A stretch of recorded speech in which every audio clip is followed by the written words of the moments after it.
The first time you had to stop, was it to fill up for diesel or to change your tires? Both. Actually, in Le Mans, you always try to optimize the stopping time. So when you stop, you do it to change tires and refill the car.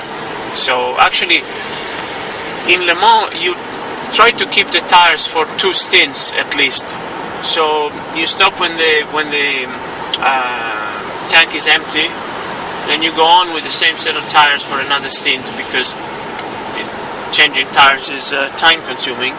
And then second time you stop, you fill up the car again and then change tires and driver to minimize the stopping time in the pits. And normally, historically, the car who wins the race is the one which spends the least time in the pits, not necessarily the fastest one. You get 10% less diesel driving than the gasoline drivers? Well, very often the racing authorities or people who make the rules, they try to achieve an equivalence with different technical formats, different engine capacity, different, in our case, different engines at all, diesel and petrol. So they always try to achieve an even competition between all the competitors to make racing more interesting. They don't care if you have made a better project, a better car and a more efficient car. They want to have a competitive and even racing. And so when they saw that diesel was so efficient, they just thought, we have to chop a little bit of their leg somehow, and the decision they took was to reduce our fuel capacity. 2008, all 6 of the diesel cars, all 3 Peugeots, all 3 Audis, came in the top 6 positions. Do you think that the racing authorities, the Automobile Club de West, will perhaps impose a further penalty? It's hard to say, because the way they evaluate things are a little different sometimes to the way I see them. They want to have close competition, period. They don't think about giving a same technical chance to the people, but they want to have close competition. They don't care.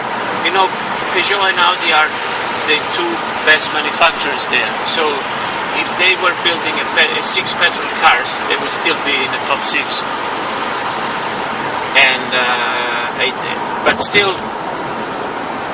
ACO is thinking of penalizing, because for them some other people have to squeeze in between Audi and Peugeot. You can't have only 2 manufacturers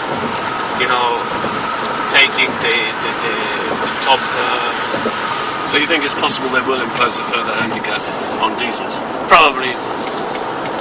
But a manufacturer like Audi always takes this rule changes as a challenge and try to bring and deliver more and more technological quality. You've driven petrol cars and diesel cars at Le Mans, but what difference is there from a driver's point of view in terms of those 2 technologies? Oh, big time. There's a big difference. The diesel engine has got a rather narrow RPM range. Shifting point it's around about 4,500 RPM, which is really, really stunning low.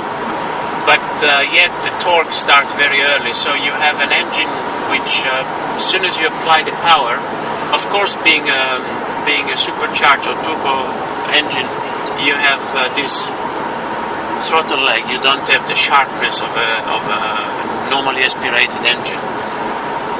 And then the engine itself is really smooth, very balanced. You have no vibrations. It's so smooth that sometimes you might think it's an electrical engine, so smooth it is, and so quiet. So you apply the power, and you have, of course, the boost builds up, and then you have this really, really big push, which is not too easy to control.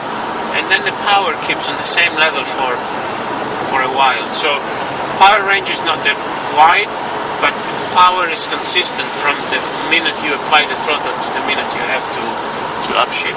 Yeah, diesel's a big help, isn't it? Yes, oh, absolutely. Especially in Le Mans, stopping in the pits is very time consuming because the pit lane is very long and you know the speed is limited.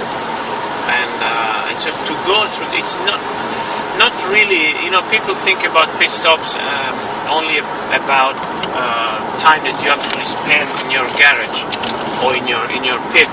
But what is really time consuming is driving all the way through the pit lane at 60 kilometers an hour and driving out while everybody else is passing by on the pit straights and straight at 300 kilometers an hour. So this makes a big difference.